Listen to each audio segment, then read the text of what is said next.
Cette semaine, retrouvez votre coach privé à Pointe-des-Châteaux pour la dernière émission de l'année.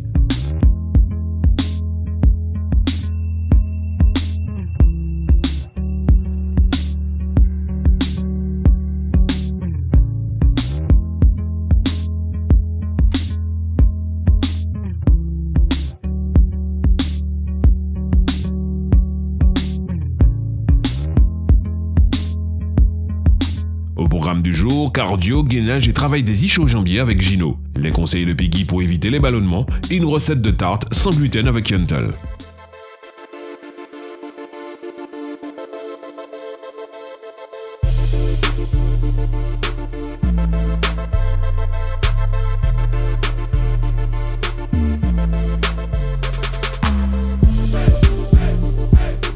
Avant de commencer votre séance, échauffez-vous bien en faisant 5 à 10 minutes de marche ou de footing.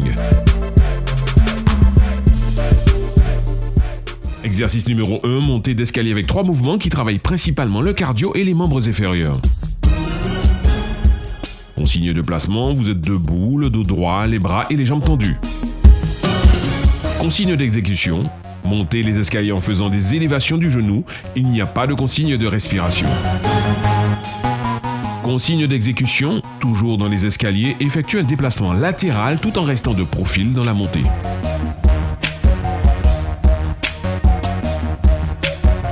Pour le troisième mouvement, consigne d'exécution, effectuez une montée des escaliers à cloche-pied, puis redescendre et opérer de la même manière sur l'autre jambe.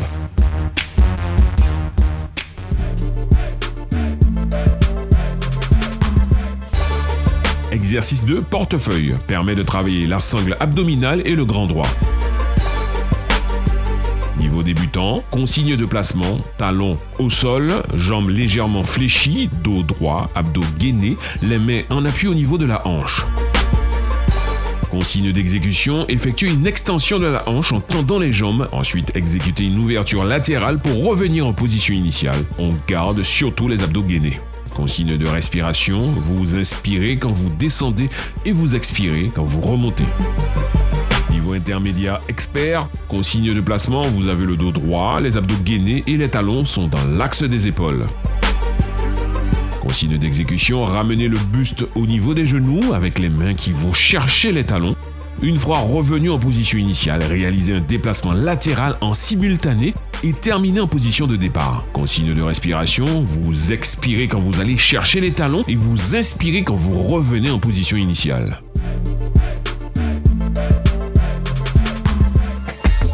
Exercice numéro 3, le gainage travaille à la fois la sangle abdominale et les transverses. Niveau débutant, consigne de placement et d'exécution. En position gainage, dos droit et abdos gainés, genoux au sol, les épaules sont au-dessus des coudes, le regard au niveau du sol et les pieds à plat. Niveau intermédiaire, consigne de placement et d'exécution, gardez le dos droit, épaules au-dessus des coudes, abdos gainés et les pieds dans l'axe. Niveau expert, consigne de placement, identique au niveau intermédiaire. Consigne d'exécution, effectue une rotation de la hanche pour travailler aussi les obliques, les abdos et les transverses.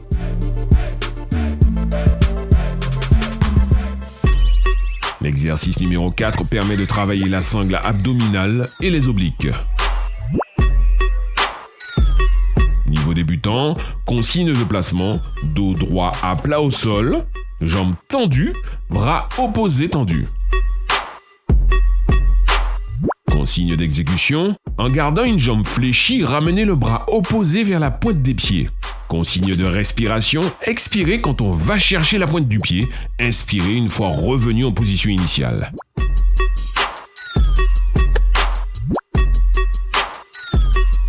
Consigne de placement, bras et jambes tendus, dos droit à plat sur le sol, abdos gainés. Consigne d'exécution, réalisez une élévation de la jambe et du buste pour aller chercher la pointe du pied opposé en alternance. Consigne de respiration, on expire quand on va chercher la pointe des pieds, on inspire quand on revient en position initiale. Exercice 5, gainage latéral, travaille la sangle abdominale, les transverses et les obliques.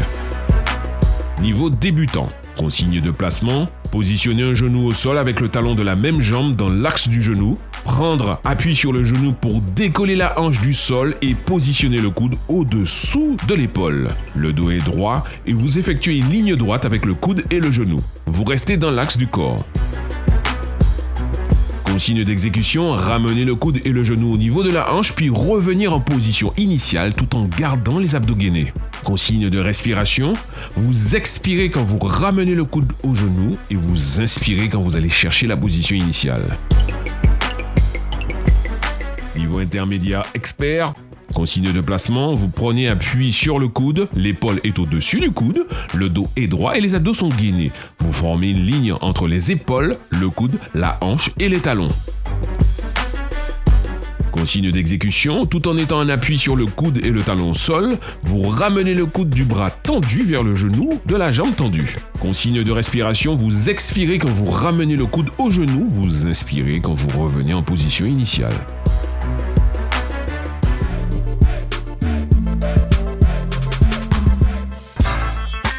Maintenant, les choses sérieuses commencent. Le protocole d'entraînement, il y a 5 exercices, dont le premier avec 3 mouvements. Effectuez 1 minute par exercice avec 30 secondes de récupération entre chaque exercice. Utilisez le même protocole pour les exercices où vous allez travailler un seul côté. Par exemple, pour le 3e mouvement de l'exercice 1 minute pour une jambe, 30 secondes de récupération, puis 1 minute pour l'autre jambe. Un travail à faire 3 fois. Cette semaine, Peggy, votre naturopathe, vous propose 5 conseils pour éviter les ballonnements, mieux les gérer et surtout s'en débarrasser. Les ballonnements sont dus à une mauvaise digestion. Donc tout ce qui va permettre d'améliorer votre digestion va contribuer justement à diminuer, voire supprimer ces ballonnements. Toujours bien mastiquer vos aliments. C'est la première étape de la digestion, elle est essentielle. Donc une mastication lente est absolument importante. Si vous avez du mal à le faire et que vous avez tendance à manger vite, une petite astuce est de déposer vos couverts entre chaque bouchée. Cela va vous permettre justement de ralentir le rythme.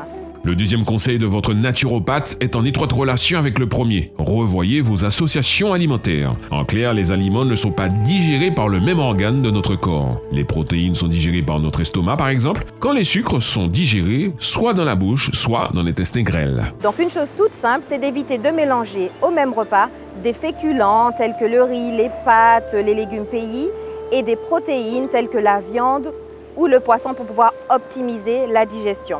Une chose aussi très importante est d'éviter les fruits en dessert qui fermentent au niveau de l'estomac et produisent justement des ballonnements. Il y a néanmoins quelques exceptions. L'ananas et la papaye peuvent être consommés en dessert car ils contiennent des enzymes digestives qui aident à digérer justement les protéines animales. Le stress est aussi une cause majeure de l'apparition de problèmes digestifs, de ballonnements, de reflux gastro-œsophagien, voire d'acidité gastrique. Donc, apprendre à gérer son stress au quotidien est absolument fondamental. Vous pouvez le faire avec de la méditation, de la relaxation, des respirations ventrales. Il y a énormément de techniques pour vous relaxer au quotidien. Je vous invite aussi à développer plus de conscience par rapport à vos comportements en vous observant. Et une fois que vous avez pris conscience des raisons pour lesquelles vous avez tendance à manger, qu'elles soient émotionnelles ou pas, vous serez en mesure d'apporter des solutions et d'avoir véritablement un changement de comportement. Faire appel aux plantes est le 4e conseil de Peggy. Il en existe d'innombrables qui aident à mieux digérer, que ce soit en infusion ou via les huiles essentielles. Vous avez des plantes telles que l'anis, brisé, atumo, basilic, citronnelle. Donc faites-vous des infusions et vous verrez que cela va vous aider justement à mieux digérer. Vous pouvez aussi faire des petits massages avec des huiles essentielles telles que l'huile essentielle de basilic. Donc un mélange d'huile végétale, macadamia, amande douce, auquel vous mettrez quelques gouttes de basilic et vous vous massez dans le sens du transit. Vous verrez que ça fait énormément de bien. Pour finir, Peggy vous conseille d'aller chez votre médecin traitant. Car il va pouvoir vérifier qu'il n'y a pas de pathologie digestive particulière. Vous pourriez avoir une candidose, vous pourriez aussi avoir une intolérance, que ce soit au lactose, au gluten ou toute autre pathologie digestive. Donc assurez-vous que tout va bien de ce côté-là en rendant visite à votre médecin. Voilà donc 5 recommandations contre le ballonnement, signe d'un problème digestif. De digestion, il sera question également avec Yentl et sa recette de tarte sans gluten. Alors aujourd'hui, je vais vous préparer une tarte aux pommes sans gluten et au caramel au lait de coco.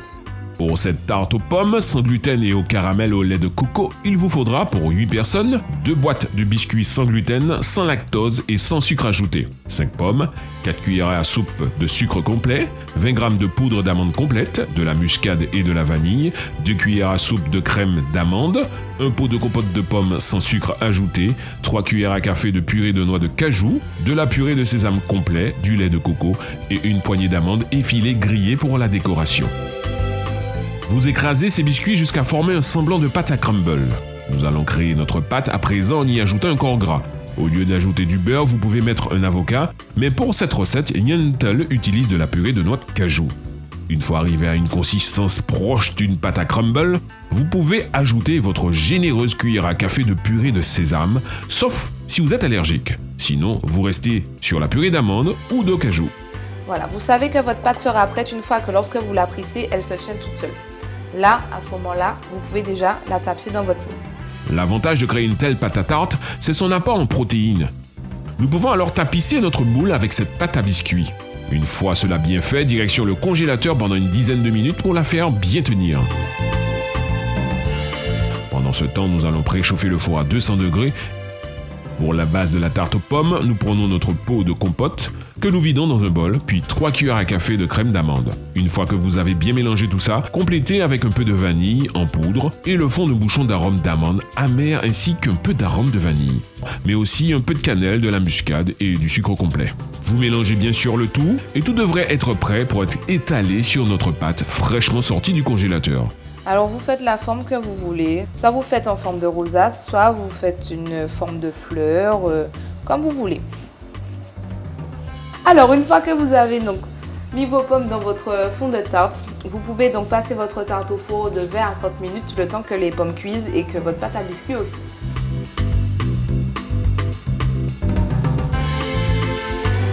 Donc ce sera une tarte aux pommes qui sera sans gluten, donc déjà beaucoup plus digeste pour les personnes ayant quelques sensibilités. Le lait de coco qui va sortir dans un caramel hypocalorique va vous permettre d'avoir un apport en protéines intéressant ainsi qu'en acides gras essentiels. Et puis vous avez aussi l'apport en fibres grâce aux pommes qui est intéressant, beaucoup de pectine, donc ça va vous aider à augmenter votre sensation de satiété. Voilà une tarte qui devrait plaire aux grands comme aux petits. Facile à digérer, à déguster dans pratiquement toutes les circonstances et pourquoi pas après une des séances de gyno.